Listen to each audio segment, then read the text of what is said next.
Okay. Well, my next question is: I have worked with Treb and Ardif, not only with my personal life, but with a lot of deep passions that I have, and one of that is, and I think I've discussed this with you before, is I have a strong passion to create or to play with energy, or want to learn how to get into that. Is what I mean.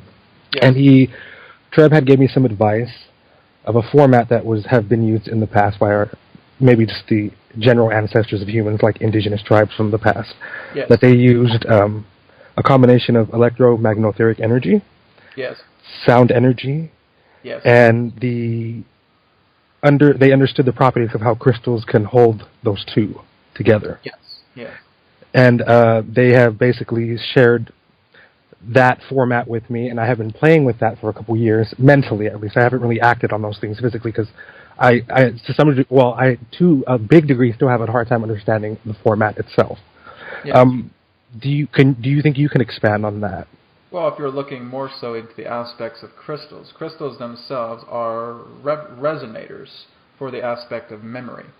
So basically, in that sense, there are crystals that obtain memory from the energies of the earth that are helping to educate you. So basically, if you are able to go within deeper caves or caverns within your planet and actually are able to unearth certain crystals and meditate upon them, what you will discover is that there is actually ancient, archaic knowledge contained within the crystals, naturally provided by the earth. There are also those in that sense that are truly translucent, that are in that sense ripe for the idea of memory retrieval. Basically, crystals themselves are implementers, resonators, for the particular earth herself. Everything that represents her living library in that way can be stored within crystals. So crystals can be available for you through the idea of memory, basically representing that of projection, and crystals can therefore receive memory from you, therefore returning back to the earth and basically adding to the database of the living library. Like a circuit in some ways. Correct. Okay, I see. And would you? Much of the indigenous tribes knew this, and this is why many of the indigenous tribes decided to use such facets to what you would know as crystals or crystal skulls to actually preserve their legacies through the idea of the entrapment of memory contained within the crystalline structure. And would you? Oh, I'm sorry. Go ahead. Yes, that is all. Oh, okay. And would you consider memory perhaps to be a form of maybe sound or light or a combination of the both? It would basically represent a patternization. Hmm. The idea of light, sound, vibration itself that is coalescing itself into a particular interface to which you perceive as thought, patternized in that degree. I see. So if we were to get something like a quartz crystal, and think something of along the lines of maybe I'm putting my trust into this crystal to assist me in my health energetically. Well, it's not so much in the idea of looking at it verbally. It's actually being able to tell the story through imagery in that way, through the crystal itself. So what you are doing is moving past the, shall we say, archaic aspect of vocality. It's not something that the crystal itself needs to ingest. It certainly can with enough time, but more so in the idea it's looking into the images that you are projecting into the heart of the crystal, for the crystal itself to fasten that energy and make it a part of its chrysalis. Okay, so more of like a non-physical type of connection with it. Yes, basically how you would understand how animals or how trees would communicate with you. They do not have a vocal language in that particular way that can be often understandable. It is more so in the idea that they are actually projecting to you through feeling. And so the whole idea that when you put your hands upon the tree and you instantly feel comforted, that's the idea of a telepathic transmission, one that comes from the heart. Therefore, then, the thoughts start to propagate to give some type of interpretation to what you're feeling. Okay, that makes sense. And well, I think that's what I'm actually discovering right now too. And I think day by day, the more that I kind of go into myself, I kind of realize that because I am personally, I'm a very logic-based person. I strongly believe in like evidence, facts. But I'm also learning that there's a little bit more to life than just thinking with the mind. Well, you have to also understand that there will come a point where you will actually be able to diversify that your own thoughts can actually be utilized as fact. You just haven't got to that point yet. So that the idea in that sense to detect one's own thought and actually being able to see it publicly is one idea of a factoid that can actually take place through the idea of understanding the governance and credence as it pertains to thought. Eventually, your species will learn how to do this, that they will actually know how to retrieve thoughts from others and actually utilize that as tangential, quote-unquote, proof that there were certain thoughts as it represents, shall we say, other particular understandings under scrutiny in that case. I see. So again, this will be as part of what you would know as crystalline etheric technology. Right. And from what you're saying and from what I've researched and from what I've heard, I feel like crystals they're very like they work with like in energy. I mean, I'm pretty sure they work with thoughts too. They work with vibration. Well, thought is energy. Thought is vibration. Thought is frequency. So basically, all that is telling you is that these are, shall we say, complex arrangements of what you know as light, sound, vibrational coherence. When these are patternized in a certain way through a conveyor, which would represent your body, your own interface, they are therefore being decoded. This can also be reproduced technologically through the idea of etheric crystalline technology.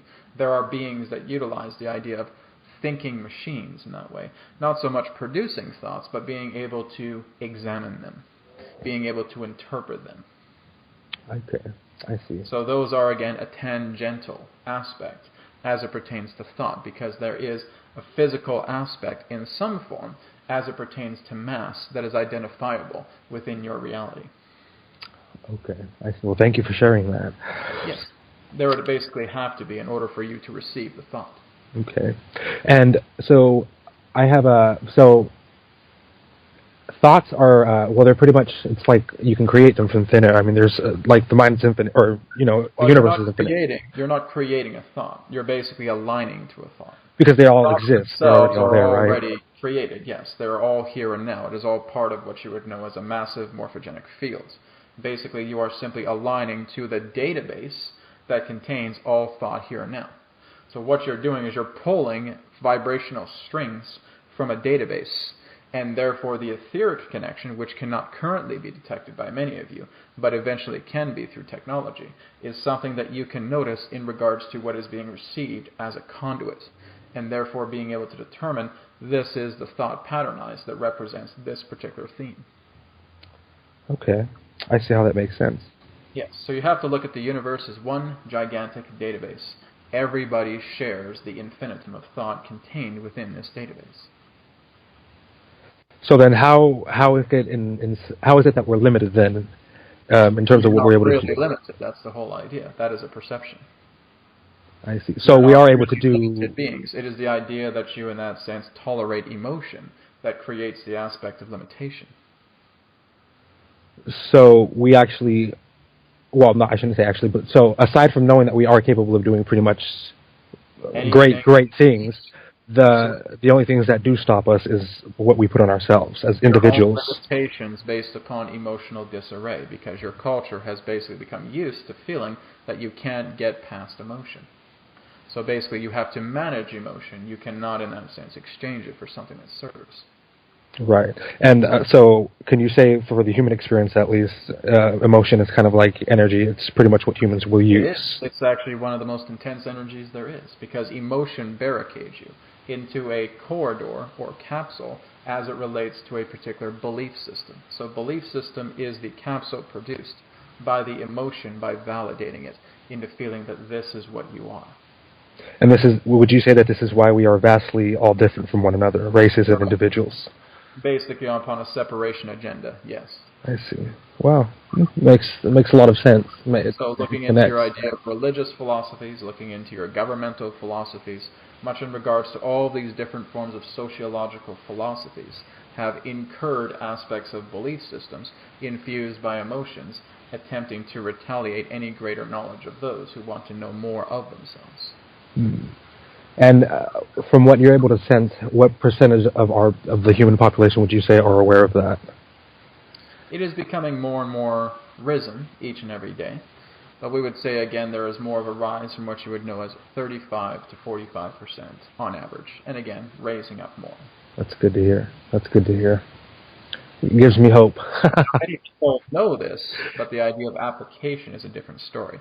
So basically that percentage we just gave it to you, basically cutting that down to about 1/10 an average. Are how do I want to bring this up? So there's like beliefs on Earth that like AIDS was created and it would like those things are not supposedly don't naturally exist. And my question is, do certain cancers or certain viruses were they artificially created, or do viruses like that naturally exist in on We other would say the majority, approximately 90% of the viruses upon your planet are man-made. man-made? You know what? I always felt that because I was thinking, why would the universe create these things naturally? Not to say that there aren't Very viruses. few viruses upon the Earth are actually naturally produced. These viruses, in that sense, do actually happen, and they are naturally created in nature, but they have much more, shall we say, differentiations in regards to purpose with them, not from the idea of simply killing off a human in that way, or killing off aspects. Now, the Earth does have defense mechanisms to her, that if there is any particular type of, shall we say, inducement necessary to basically, in that sense, extinct a particular species from harming the Earth, in that sense, to a point of no return, the Earth herself does have the capability to create something that could represent what you would know as pathogens. But the whole idea in that sense is that the aspect of how pathogens are created through samples of the Earth, and being able to therefore create geometrical degrees of viruses man-made in that way, to basically, in that way, looking at it as a computer virus. You are basically creating some type of encryption that is causing harm upon the cells, harm upon the circulatory, digestive systems, etc. And this is what is creating the aspect of the viruses. They are man-made, they are intricately designed, most commonly through artificial intelligence. By the people, like by people themselves, like are they consciously aware that it's like that, like artificially intelligent in its Well, own basically, in design? that sense, artificial intelligence is commonly used in regards to, shall we say, fractal viral creations in that way, because it is, in that sense, a mathematical property. And often utilizing technology, such as artificial intelligence, is actually what is manipulating and therefore creating these viruses. Is the artificial intelligence designing it geometrically for it to do what it's supposed to, what it does to the body? Depending upon the idea of the specialization of the virus that is often programmed in through, shall we say, those individuals who wish to, in that sense, broadcast this virus as a means of control. Interesting. Okay. And for the ones who Now, this artificial intelligence is basically what you would know as extraterrestrial. interesting. It is technology commonly used by the Zetans, or otherwise known as the Greys. And basically, in that sense, they are able to manufacture these viruses utilizing artificial intelligence, and then will give it to the humans. And how does Those agendas, in that sense, have mostly been ceased. So basically, okay. there still are, shall we say, certain artificial intelligent forms that humans do have access to that can reproduce similar functions, such as what you would know as the Zika virus, or what you would know as SARS, or what you would know as H1N1. These were all manufactured viruses within artificially intelligent laboratories. Okay. Interesting. So when you said that the Greys give this technology, are they doing it like in a like astral state, or are they directly So it's interact? basically what you would know as a physical apparatus, as it pertains to geometrically redesigned, encrypted forms of viruses that are basically Oh, contained within certain cellular functions. Basically, if you looked into a cell through an electron microscope, you would actually be able to see geometry contained within the cell. Well, that's basically what they're doing. They're reconfiguring the geometry. It is a manipulation tactic. They will therefore create the elixir as it pertains to the chemical toxin itself, and therefore pass it down into distribution based upon the effects of what it is looking to obtain.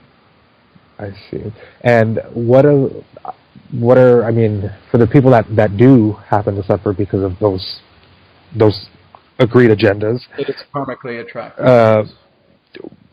what is the ways that they can heal themselves? I mean, as All particular viruses themselves are healable in that way, if we were to put it in that particular context. The idea in that sense is that there are as many different forms of counter-agents as there are agents pertaining to that. Sometimes it does take certain scientific research, but what you will discover mostly is that through meditation and even through sound frequencies, that the idea of the pathogen itself and its geometrical aspect can actually break down through two ways. One, personal will. Two, sound vibrational frequencies. So basically actually blasting these particular viruses with a sound frequency that again holds a very strong resonance can actually, through an electron microscope, see the virus itself being destroyed. It is no more different than what you would know as your water crystal experiments. But the idea of having water crystals and freezing them after there was, in that sense, a great deal of positivity shared with it, creates more of a harmonized chrysalis in regards to the crystals that exist in that way. Well, the same thing happens here. You are blasting it with a specific frequency to where the resonance creates a very strong deconstruction of the virus itself. That's how powerful sound can be. But truly, overall, will has the capability of doing this as well. Being able to dissolve certain viruses once you are able to become more in alignment, in harmony with your body. I see. So an example of that would also be maybe a human in an enclosed room that has echoing and maybe playing a lot of Tibetan bowls or something that can... Well, you would have to know exactly the specificity to the resonance frequency that would cause the deconstruction of the virus itself. Right. But the point being that as long as, like, in an echoing room with certain frequencies that match to heal the virus. If that would match the frequencies, then yes. Okay. This is basically why many of you perform resonant tuning and why you are so fascinated by music is because of much of its healing properties. But of course, there is another side and it has a destructive property as well. Right. Well, that is the property of sound, because you are all, in that sense, natural walking broadcasting towers. You all have frequency and vibration that is put together through sound harmonics that you cannot even audibly detect. Okay. Well, yeah, that makes sense. And the reason why I bring I guess sound up too is because I am a musician. I do play music, and I've noticed trumpet is my main instrument that I play, and I've noticed that I've done some experiments. I have put a crystal in front of my trumpet, and I'll play to the crystal, and I'll just go through the chromatic scale, playing note by note, just to see if I can, I don't know, make the crystal ring or feel something. And oftentimes I do feel a lot when I play in front of a crystal. Yes. But I guess I want to learn how to play more with that. Would you recommend like getting something that could echo back the sound that I like play to the crystal? Well, that would require, in that sense, somewhat to the degree, certain sophisticated degrees of what you would know often as subwoofer sound systems. Basically something that holds a great deal of bass. And as you actually feel the rumbling of the bass itself, the vibrations of those tones will again resonate into the core of the crystal itself to either empower it or even destroy it. Depending on the frequency, the pitch. Yes. Okay. It is a vast library of possibilities. I don't want to destroy anything. That's for sure. Well, so I guess the higher the pitch, the less of the damage, or the lower the... Well, that depends. It all depends, because again, there can be low pitches that can actually cause certain forms of disruptions as well. So basically, in that sense, the low pitches, in that sense, can cause, shall we say, certain forms of rumblings or resonances in that way, but more of the higher pitches, in that sense, yes, would represent much more of a thundering, shall we say, implosion within a particular object, like what you would know as a crystal glass. Oh, okay. I see what you mean. Much like you would see singers, therefore, holding up a crystal glass, singing in high-pitched tones, and actually shattering the glass because of the power of sound, actually imploding its own molecular content, that therefore shatters and implodes the glass itself. What are some of the ways that races use sound as a means to travel? Sound itself can be used for traveling. It can be used to interconnect to different dimensions. It can be used for healing. It can be used for communication. Again, sound has multiple purposes to it. It can also be used in regards to deconstructing matter. It can also levitate objects. This is basically what you would know as acoustic levitation. So, are you aware of like how sound is used to travel specifically? Sound itself basically represents a sequence or sequences of certain forms of, shall we say, harmonic bursts or harmonic orchestra that would actually match the vibratory pattern, a patch in that way, to another particular point of space-time. therefore enveloping the aspect of the craft that travels into time-space and flips back out into space-time through fluctuations in the resonances of the orchestration of sound harmonics. That makes a lot of sense. So if basically you could state that sound, if properly configured, can create folds in space-time, time-space, then therefore back in space-time. In fact, you would discover that many of the wormholes were created through advanced forms of sound harmonics. So, if for example, say there's a giant triangle with 3 points, and there's an enclosed little chamber on each point with something inside that can let the sound travel back and forth throughout those 3 points and throughout the craft. Sound, that would be one way of achieving that. Correct. An appropriate input-output relay that would therefore disturb the aspects of space-time within its surrounding environment, and could even condense itself into different waveforms that can basically become that of capsules, and basically encapsulating an inversion effect where the ship itself folds within itself into time-space, and then blasting with another frequency that matches the harmonic of another point of space-time, therefore coming out of the fold. I see how that can be very dangerous for an inexperienced... If not done properly, yes. Yeah, I can see how that can be very dangerous for an inexperienced person. Okay, well that makes a lot of sense. Because we don't have wireless technology yet, I mean, are there instruments that we can use to do that, to kind of create that type of effect? That particular technology is already available to you, although it is something that is under lock and key at this time. That I understand. That's why I kind of want to be self-sufficient with that. But it's not really something that I want to be bragging about, or I just want to experiment. It's something in that sense to where you collate together with research from those in that sense who have already made progress. That would be more so in the idea of, shall we say, the more sounder path. Okay, I see. But you... Rather than, shall we say, raw experimentation, if you're starting from scratch, you would basically have many different forms of quote-unquote disasters ahead. I see. Okay, cool, thank you. So this is again why there is also intervention, to ensure that nobody is in that sense jeopardizing the equilibrium as it pertains to your space-time manifold. Mm-hmm. So it is ensuring that those are in that sense kept together. If there are any particular people that are experimenting with this prematurely, they would be stopped prior to a major disaster happening. I see. Okay. Well, I'm going to go on to the next subject. The next thing I would like to talk about, I would like your knowledge, your history on alchemy, its connection to maybe Europe or Egypt, or perhaps both, whatever you decide, and maybe how was it used? Well, alchemy began in what you would know as your times of Atlantis in that way, basically through certain forms of experimentation. Again, sound itself can relate to this. Again, utilizing the certain forms of spells, or again, sacred seals, that form alchemical degrees of geometric patterns.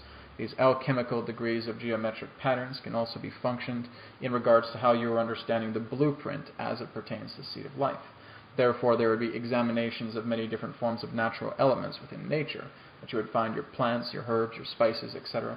All of these together hold certain properties, and therefore much in regards to alchemy was taught by extraterrestrial beings, handed down from Atlantis. So basically, Atlanteans were the first to receive the aspects of these hidden art forms. The reason why they were under such guardianship is because you can destroy worlds with alchemy. Wow. You can build them, and you can destroy them. And so this had to be done very, very tangentially in that way. It needed to be done with great caution in that way. So basically creating certain forms of what you would know as magical elixirs that could actually reverse an aging effect is the process of alchemy. Being able to transform lead into gold is a type of alchemy. Being able to use sound harmonic frequencies to change the content or the structure of atoms and rearranging them in that aspect is a type of alchemy. So basically, many of these different forms that could be conducted with spells, that could be conducted with sound, that could be conducted with ritual, etc., passed down from Atlantis into Egypt.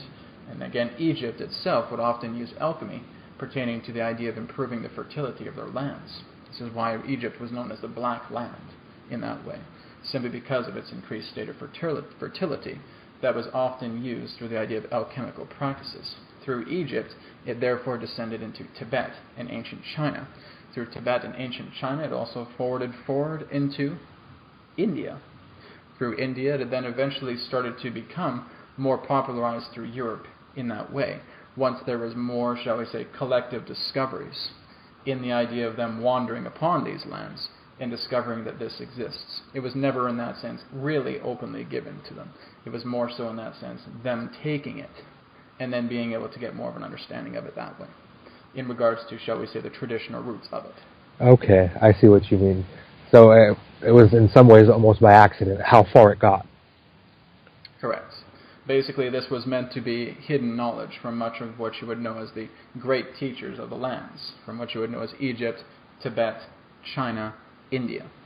And basically, again, there were seizes that took place through the idea of what you would know as the conquering of the British Empire, even the Roman Empire as well, too. Were also, in that sense, invading certain properties. This was also passed down through the idea of Israel as well. And therefore, Israelians also had the idea of utilizing the certain forms of alchemical properties for the aspect of worship. They were, of course, invaded, and they, of course, had the releasing of these sacred artifacts as it pertains to alchemy and its practice revealed to such empires, which was never the intention. Interesting. So whoever it was that gave the Atlanteans this, or some of them, the knowledge, did they not I wouldn't say did they not understand, but did they not see far ahead that this could be something that could turn into something bad? This was done through the idea of naivety. On whose part, if I may ask? The extraterrestrial beings that, in that sense, were here to basically come forward and share this knowledge out of love. This was done through naive tendencies, because they felt, well, humans will use this for good, because that's what we're teaching them.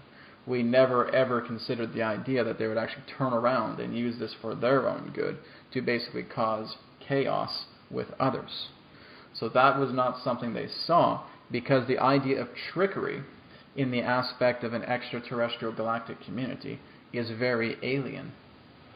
I see. To basically, in that sense, withhold certain key elements as it pertains to utilizing something of this and then turn it the other way is unheard of in much of the galactic communities. These are why humans are so unique. It was unheard of.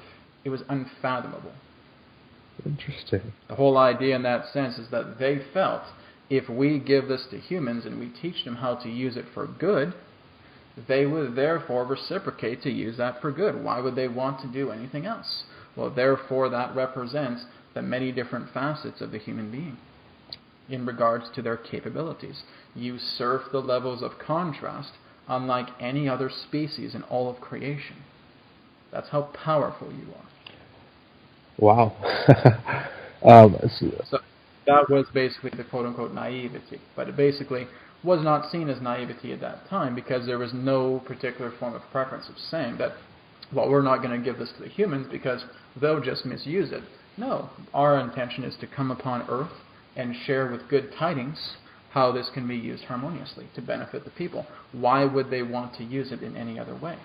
And so that is basically where other forms of interventions came in and saw how the humans were vulnerable to utilizing this construct of the idea of the knowledge of alchemy. And so other beings, basically what you would know as the primal reptilian presence, came upon this planet and were basically creating a lot of different degrees of trickery. These are also, in that sense, the case of beings that you would know as the jinn, that could also do the same thing. Basically attempting to get upon the inflated side of man and saying, you are the god. Why give this to anybody else? You have the power now. And human beings can be very addicted to power because they saw very little at the presence of the gods that represent extraterrestrials. Interesting. So, well, I'm kind of curious because I kind of have a hard time understanding with the infinity that this universe offers, how it is that there's very few races like ours when there's you know what I mean, it's infinite. The closest approximation we give is that humanity itself was created by the hand of God. That is the closest thing that we can basically state. the original creators of this universe that were responsible for bringing humanity into this universe, created humanity upon this earth through the rekindling and reconnection of 22 different extraterrestrial races. And that this particular form of bondage, again, back then it wasn't quite 22, but basically the idea of this particular template was brought forward into humanity in saying that these are God's children, and they will be very much the ones responsible for bringing a great deal of balance back into the universe, because we basically say that these human beings have the seeds of God within them. That is not, in that sense, an exaggeration. You are the only race in existence that has that.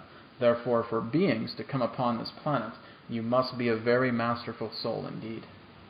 This is not, shall we say, quote-unquote, for the rookies. Wow. So, I guess to many races, then our experience is unfathomable in certain aspects. Meaning that they cannot understand, well... Many people, in that sense, do not understand what we mean when we say to you, what do you mean humanity is a God race? When we say, this is exactly what we mean. Now, we are all, again, fragments of the one.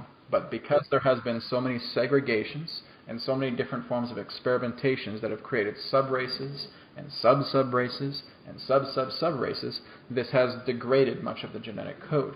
So basically having a unification of many different species and bringing their genetics together, this brings about a repurification. And that is what the human race represents. Through the hand of Spirit itself, you were created. So basically, your genetics are what we would consider to be the most, shall we say, densely coded genetics there is. So basically, other particular forms of races that have association to your own genetics can use your genetics to purify their own. This is why there's so many hybridization experiments happening on your planet. Because when you actually have the seed of man, you can actually collate your own DNA with the DNA of man to basically refine it. And that's basically why there has been so many different forms of hybrid experiments upon your planet. It's very, very beautiful. There's so much more to humanity that many of you have not yet heard. Not even in your own Bibles or in your own ancient literature has this been mentioned. Wow. Very fascinating. Okay. That's why we often say is that everything that you look into the aspect of ancient culture, you're only getting a very, very small shrub as it represents your potential. Everything in regards to your potential was not written down in some book or on some wall or on some cave painting. I see. Yeah. It's kind of something that you kind of have to prove to yourself then, isn't it? Correct. Because that is the aspect of you holding the potential of the infinite, and that cannot be jotted down. Yeah. Well said. I agree very much so. Okay.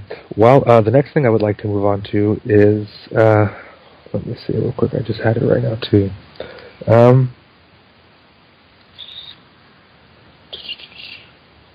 was going to ask about.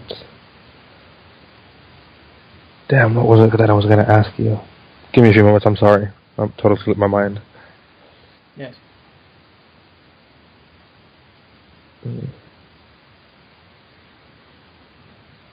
Okay, not the point. I'll just move on. If I remember it, I'll bring it up. I would like to ask you if you are able to maybe sense my DNA. I don't know, like what parts are activated or activating. That would be very complicated to explain. Okay. Well, what are you able to sense? It's not in that sense really how DNA works in that particular aspect anyways. The whole idea in that sense is not saying, well, what type of DNA in that sense is activating right now. We couldn't tell you that. We'd be basically looking into the idea of saying that when you're looking into the ocean, which part has waves and which part doesn't. We really couldn't explain that in language. So the whole idea in that sense is that your body, your own DNA, is like a constantly moving stream. And basically looking at it just at face value with the DNA is not efficient enough to understand your expansion. It is too complicated to convey in your language with them. Okay, I see. Well, all right. Basically, what is expanding at this particular time is intelligence, is memory, is being able to see continuous fluctuations within your electromorphogenic fields. basically helping you to understand that there are tethers connected to your fields, and realizing that information is constantly being fed through you. So again, like more water being added to the stream. And therefore the whole idea is that based upon the situations that you attract will represent certain spikes in the aspect of this energy as it pertains to emotional understanding, as it pertains to, again, revelations that may happen. But that, again, is all left up to the state of fluctuation. That is more so your journey to discover. Oh, sorry, I was waiting for the plane to pass by. Okay, thank you for that.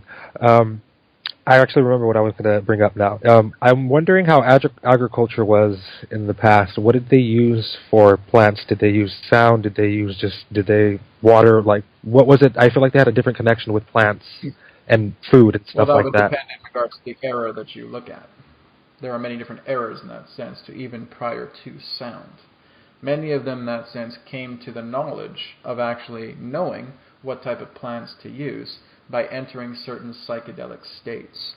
And through these psychedelic states, the forest would actually talk to man itself to give the aspect of saying what particular forms of plants, herbs, etc. were appropriate for you to ingest and to advance yourselves. So the whole idea in that sense is that ETs themselves, yes, came forward and gave you hints here and there as you continue to progress yourself through a species. Mm-hmm. But basically, if we're looking into pre-Neanderthalic aspects of yourself, that would basically be of the simplest forms of terms. That basically, in that sense, more of what they knew what to eat was basically told to them. Oh, I see. Because they were like early development. Correct. And was that the Anunnaki who kind of guided them in that way? Well, it depends upon your perspective of what the Anunnaki is. But basically, if you were referred to them as one of the ancient builder races that represented the humanity itself, yes. They would often, in that sense, portray themselves as other beings, and actually seeing these other beings eating certain forms of plants and foliage in that way, therefore giving it to more information of the tribes about how they were able to survive. I see, okay. And some of them also had the idea of how to survive built right into them. So basically knowing exactly what plants, through certain senses of smell and touch, were acceptable in regards to consuming. I see, okay. They would also, in that sense, observe the animals to determine exactly what they were eating and what they were discovering within themselves. And basically seeing animals taking down other animals for consumption, they too would do the same. Interesting. And so, okay, I'm going to totally change the subject, sorry. So I'm very curious to find the well, not really a connection, but I hear that there are stories where Lemuria and Atlantis were side by side existing together, and then I hear that Lemuria was way before Atlantis. Lemuria was the first, yes. So Atlantis followed after. Yes. Were the Atlanteans descendants of Lemurians? Some were, yes. And the ones that migrated to Atlantis, are they what became Atlantis? Basically, what you would know in the later portions of Atlantean history, much of the populace that became Atlantis were beings from Mars. From Mars. And basically what you would know in that sense as Caucasian. Caucasian, okay. Now, by the time of, and maybe the beginning of Lemuria's history, were they humans, Sasquatch? What were they? Humans? To which? The early Lemurians. Who were they? Early Lemurians, in that sense. Well, Sasquatch did occupy that, but those were, in that sense, what you would know as the primordial templates to humanity's design. So basically, in that sense, in the ancient times, you would understand that Lemuria actually contained many different giants. Okay. Beings from what you would know that could be 7 to 15 feet tall. Wow, my God. Are those some of the bodies that we found? We refer to that, in that sense, quite commonly as the Nephilim. Interesting. Oh, wow. My God, so the Bible could be right in certain ways then. That is true. The whole idea in that sense of the Nephilim were on the earth in those days is indeed true. Interesting. And giants basically were propagating from the idea of the area that you would know as Meldic, the planet that is no longer with you at this time. The original fifth planet of the Earth. Right. Of the star system. Right. So the Nephilim, were they Earth? Were they naturally from Earth, or did they come from Mars? They were from Meldic. Oh, they were from Meldic. Okay.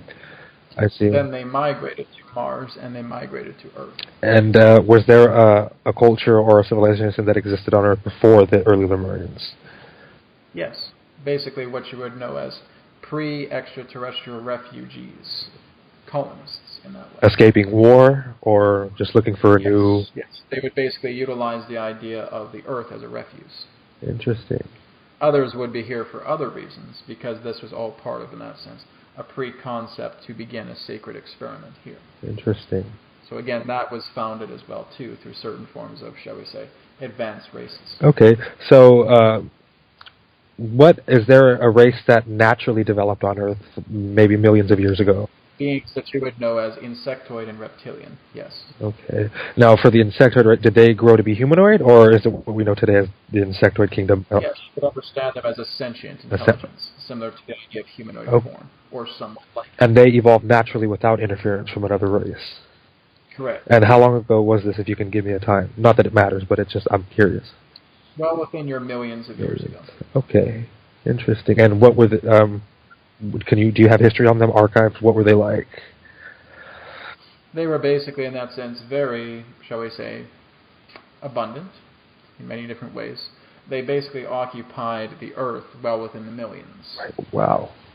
So basically, in that sense, they would form colonies, very similar to how you would understand as ant colonies or other particular forms of nests in that way. So basically, the surface was heavily occupied with many of these insectoid beings. Reptilians also, in that sense, occupied much of the Earth as well, too. They, too, existed upon the surface and within the subterraneans as well. Did they exist side by side together at all, at any point? Yes, at times also warring. Interesting. And how was it? Were they telepathic? Yes. Okay. And are we one of the few races to actually use a physical language? No. Is it common throughout your experience with other, or from what? Physical language is often used in different ways to correspond together in premise with the aspect of telepathy. So the idea of certain sound notions, and in that sense clickings of the jaw, certain in that sense grunts, etc., would represent in that sense cases of mood that therefore followed accompanying telepathy. Okay, so it's kind of like how here on Earth we can say hi in two different languages, but it's more... Yes, and this would also represent the idea of postures additionally as well. Hands. I see, like gestures and stuff like that. Okay, so are there races that use body language only as a form of communication? Correct, quite commonly, yes. Not only as a communication, but in that sense, in addition. I see, okay, cool. Again, the same thing with certain forms of vocal processing. Not all beings use that, but there are those in that sense who utilize certain forms of vocality, language, for again the compensation to communicate their thoughts. I see. Okay, cool. That's very interesting. Okay, well, my next question is, I am very curious. I understand that we create our own reality, and that goes for every being that is in existence. So I'm very curious about the ancient reptilians. They seem to be doing really, really well after infinity of being alive, yet they have done a lot of, from other people's perceptions, negative things. How is it that they are... On the type of reptilians you're talking about, because there are many different types of reptilian or even human reptilian races. Basically, many of you would refer to these as the Draco. Now, the Draco, in that sense, do have polarities. Not all of them, in that sense, are quote-unquote hell-bent on making your lives miserable. There are also other Draco, in that sense, that are actually working very much with what you would term as the light. So basically, in that sense, you're always looking at a group mentality. It is never an entire civilization that is responsible for the idea of chaos, or in that sense, lack thereof. Right, okay. Well, for the ones who, I guess, actively do stuff like that, whether they're part of a civilization or if they're, all like factions, how is it that they're able to do what they do without attracting negative karma? Is it because they themselves do not believe in what the Earth human does? They are not absent from negative karma. Nobody is. The whole idea in that sense is that is being built up. The whole idea in that sense is they continue to run the course to try how they're attempting to slow it down. Think of it in the idea of a storm that is constantly building up against the horizon. You keep running away from it, and you keep running away from it, and you keep running away from it, until it gets so large that it will eventually consume you. I see. But the idea of the progression of time is the idea of the running. Because they feel, I'll do this, and then I'll run. I'll do this, and then I'll run, making the storm larger. And so they will do everything they can to attempt to avert their aspect of receiving the karmic aspect as it pertains to the storm. You can only run from the storm for so long. These are not in any particular way, because you feel that something in regards to a chaotic situation was committed through influence, that you immediately think that these beings are all right. They're not. They are running in excessive chaos, and they are frantic, and they cannot trust anybody, and basically they have created their own particular hell. They may look like they're all smiles and sunshine on the television, if you're looking at the idea of certain elitists, but they are going through, in that sense, an excessive hell that they have created that is not being publicized. You have no idea about what is going on inside their minds. They are as scared as frantic children. They know their time's up, I guess. It already is. Basically, the whole idea in that sense is they can no longer redeem their power. It's done. They never really had that particular power in the long run to begin with. It was all part of a cyclic plan. The reason being is because the universe has a will. And that will is a little more slightly biased towards the light than it is the darkness. That is why you have the idea of this overcoming. I see. Wow. So we're pretty much in the light now. It's just more of a matter of allowing it to happen. Of this happening, yes. But there's still a great deal of work to do. Right. In that fact, you could say that your lives are just beginning. Because now you're starting to move out of the phase, eventually in the next few years, starting to move out of the phase as it pertains to these dark times, and moving more into a type of a golden age. But that is just the beginning. That is the ripe time of your species. Right. I see. And why now did we choose this? Why not 1,000 years from now? Everything occurs in cycles. Cycles. Okay, so it's just like meant to happen, in other words. Well, in a way, yes, but everything occurs in cycles. This is not something that you just came on the planet and humanity just begun. You've been working upon this for thousands of years. Energetically and like... It's not something that is just in that sense popping up, that you just in that sense crawled out of the soil and you just started living this life. It's not in that understanding. Right. You have been going through this planet for hundreds of lifetimes, many of you. This is not something that just came up. Right.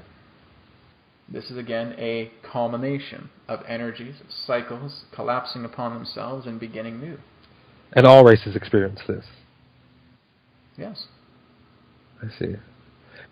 And many of you are here at this time because this is the ripe time of your age, where you basically remember it in the most vivid way possible, because it is a very special time to be alive on this planet at this time during this cycle. Is that why a lot of people like... That's why you have a population explosion. The way that... Is that why some of the people like maybe Jesus, Buddha, Mother Teresa, Princess Diana kind of understood that even though we're all different as people, maybe the fact that we all experience, like you said, cycles, transformations, ups and downs, is that what makes us all the same? The idea is that when you get past your aspect of shadows, the shadows themselves leave the ripples in that way for others to learn from those shadows to progress it. Because whenever there is chaos, there is a great will to surpass it. And that is what's been happening. People have laid down their lives. They have sacrificed their own life to show these ripples to humanity. And basically, whenever there is those ripples of chaos, humanity will have that hunger to transform it, because they are programmed to move into alignment that represents harmony with their culture, with their kind. And that's what you are discovering. Yeah, sure as hell feels like it. Okay, so can you explain to me a little bit about the Orion Wars? I know it's probably a vast subject to even speak about, but from what you can gather, what was the connection to the Earth humans that the Orion Wars played in the past, karmically? Well, what's really a connection to the Earth humans? It is the idea in that sense that the ancestors of the Earth humans in that sense came from those particular wars. And basically through the idea of a great deal of struggle, there eventually was the aspect of truth because of other intervening third parties. other intervening third parties, basically what you could refer to as beings from a different time, came upon that aspect of the Orion Wars to basically sign a particular accord. An accord represented to a truce agreement between many of the warring factions, because there was a mutual agreement in the idea of how everyone could basically share resources and working together in the idea that represented the strength. But there were those in that sense who did not want to have that, and so minor skirmishes still continued. So basically this is what you refer to as the rogues, that can represent many of these different empires and associations that officially, in that way, shook hands and ended a 600,000-year war. Did it literally, well, not literally, but did it end with the form of a handshake? In a way of speaking. Okay. Now, was this a number of races that got together and decided to end it, or was it like a... A number of races came together to decide to end it because of the influence of this third party. I see. And no one even really knows where this third party came from in that way. It just... They came from a very different time, a very different space. I see. Were they? Do you know who they were? I mean, well, you just said... We did not. Okay. When we say nobody, we mean nobody. Wow. That's crazy. In a good way. And it's not to say that we are, in that sense, withholding that. In a way, we sort of are. Because there are, in that sense, certain things that you must understand first before we can actually reveal that. So the whole idea, in that sense, of nobody right now is just something that represents a conjecture. Okay. I see. Let me think.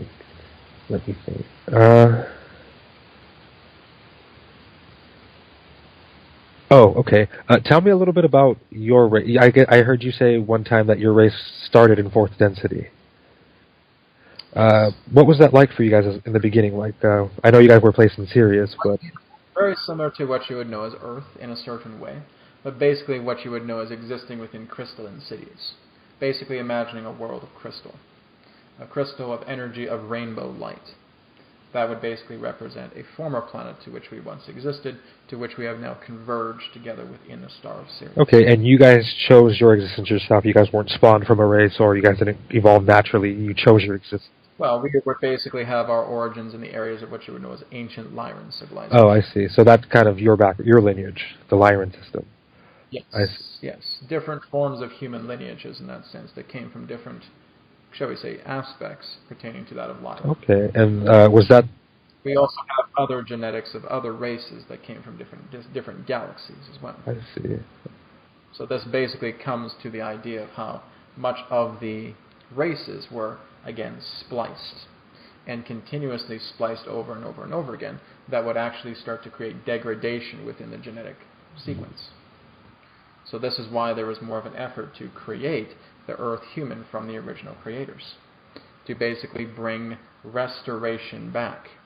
So again, the ultimate paradox is that the creators that created you, you will eventually become the creators that will create the other. Wow. So again, this is what we mean by you being the original spawns of the creators itself. Creators themselves, again, are an enigma. It is the idea that you could see it in the form of a paradox as the past is the future is the past. And do you mean that in the sense of cycles because it never ends? Is that, or... Yes, yes. But again, understanding the aspect of the creators of humanity themselves, no one really knows their origins. They know that they are from another universe, but there is still really no form of explanation about how humanity itself was constructed, how these bodies itself were constructed. These are products from another universe. And many different universes converging together that represent different archetypes of beings. Okay. From your human, your reptilian, your avian, your mammaloid, etc. All of these are different types of bodies coming from different creators within this universe as a cooperative. I see. Okay. Again, this story is very vast. Yeah, I bet. You can't really... You are looking at billions of years of history. I don't think billions or trillions of years of history could be spoken about in a year, or 100 years for that matter. Well, in that way, you could understand that humanity itself is well within the billions of years. Wow. The human form, or like Earth? Yes, humanity itself. Okay. From the beginnings of Lyra. started approximately, shall we say, 7 to 8 billion years ago. Interesting. Approximately. Wow. My God. So much. Damn, that is so many. That is pretty much unfathomable. That is unfathomable. Wow. Okay. Well, Bashar has mentioned within the past year that there might be a probability that the last hall of records will be discovered. And I'm wondering if maybe some of, like, India, Egypt, a lot of where that stuff was held, like the Library of Alexandria, like, are there fragments that still exist from those eras that are just wound up? One of the aspects of the Hall of Records could be found within Antarctica? Interesting. So it may not be just one particular place. It could be a number of different. There are many different places, vaults in that sense, that held the idea of what you would refer to as ancient records. You have that in Tibet. You have that in, shall we say, areas of what you would know as Saudi Arabia or Libya, etc., much of the Middle East. You have that in ancient China. You have that again in India. And again, you have that in Antarctica, which was formerly Atlantis. Egypt as well. So there are many different forms of places that do contain these sacred vaults that were handed down by different forms of beings that, again, left it in their care. And therefore, through the generations, these were being protected. Oh, I see. So would you say that are there humans of maybe an indigenous nature that hold on to them? Or not indigenous, but of a, like the Dalai Lama, like people who can be trusted with that type of knowledge? Are there humans that are aware of that? That is basically what happened through bloodline relationships throughout the ages. Is basically bloodline families were only the trusted ones to basically care for this ancient knowledge.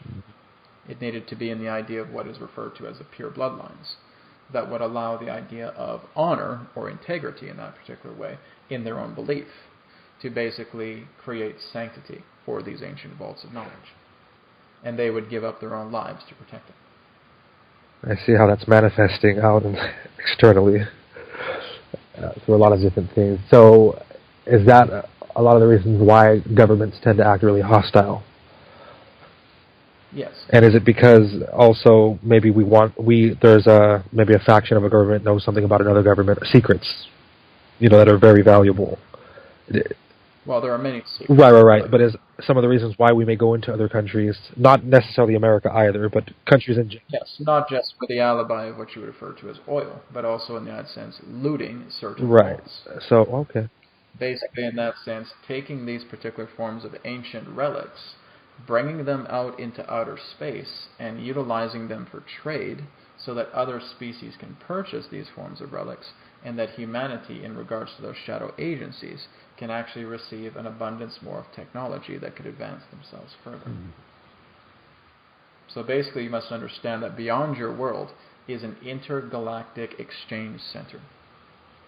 And throughout many of the different planets, commonly, or shall we say moons, commonly, within your star system, there is trade happening. Wow. So there's trade all over the place. Business and politics is all over the place, just in different forms. Yes. I see. Yes. Trade and exchange, etc.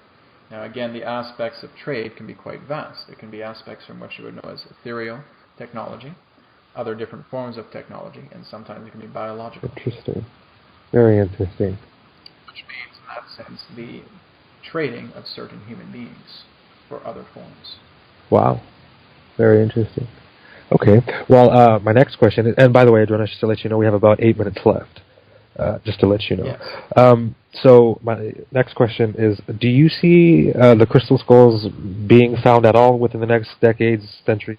They already have. All of them? But they are more so kept within a safe. Oh, I didn't know that. I was unaware of that. But many of them, in that sense, are what you would refer to as decoys, or replicas in that way, as not to disturb, basically, much of the original crystal skulls, as they are more so kept within the idea of indigenous security. Now, do you know if one indigenous tribe might hold on to them, or are they spread out? They are spread out in certain areas, but each are aware of each other. I see. And do the cultures who hold on to them know of one another? Yes, they do. And would they be found in Tibet and India, or isolated? Some of them. So would it be wise to travel? Some within South America, some within Africa, some within India, some within Asia, China, etc. So do you think it'd be wise for people who are interested in learning more about that to travel to those areas? And that would not be revealed to them, no. The whole idea is that only a very select few will actually be able to see the actual crystal skulls. So because the knowledge within them is so valuable, they must be safeguarded. Okay. It is unlikely that all of you will be able to see it, only for the select. Okay. And do you see them playing a part in our future? That depends. In a way, yes. Basically, all of this ancient knowledge has been decrypted from the crystal skulls, and they are basically being kept by, shall we say, ancient masters, ancient mystics, shaman in that way. Okay. So much of that sacred knowledge is currently in communication if it should be shared with more of the world. You have to understand that much of this knowledge, if fallen into improper hands, can generate chaos. Right. Again, this is why it is very well guarded. You cannot just have very valuable, powerful information to be distributed from a world that is not yet ready to know how to use it. I see. That is exactly what happened with alchemy on your planet. And look what happened. Right. That's true. This is why this is being very safeguarded. We understand many of you have a hunger for this type of knowledge. It is being suppressed to you for a reason. Humanity needs to grow up a little bit more first before this is publicly available. Okay. Which means you are not fighting with each other. You are getting along with each other. You are learning to love each other. You are learning to work with your earth. You are learning to work with yourselves. Once that is acclaimed, then more of this ancient knowledge can return. It will return. I see. But it is not, in that sense, meant to be given prematurely, because humanity is attempting to learn from those situations. Sounds good to me. Makes sense. Makes great sense. So again, bits of information are being given to you at a time, in small doses. I sometimes feel like I have downloads of stuff that I like, information like that. Now, from what I've been told from certain people is that information it's all around, and you are able to. It can either come into you as a download, or you can go into meditation and look for it, and it can come into you. All information is available, but not all information is accessible. That's the difference. So when I have downloads of things that I feel to be very profound for a human to understand or to know of. Well, you receive that for the way. Again, spirit is not premature in sending you information in that sense that would be abused. So in that sense, something that you are not meant to know. Basically, what you are not meant to know will remain hidden. That is the intelligence of the universe. Once those little bits, those little drops start coming out more and more, this is because of the progression that you're making. I see.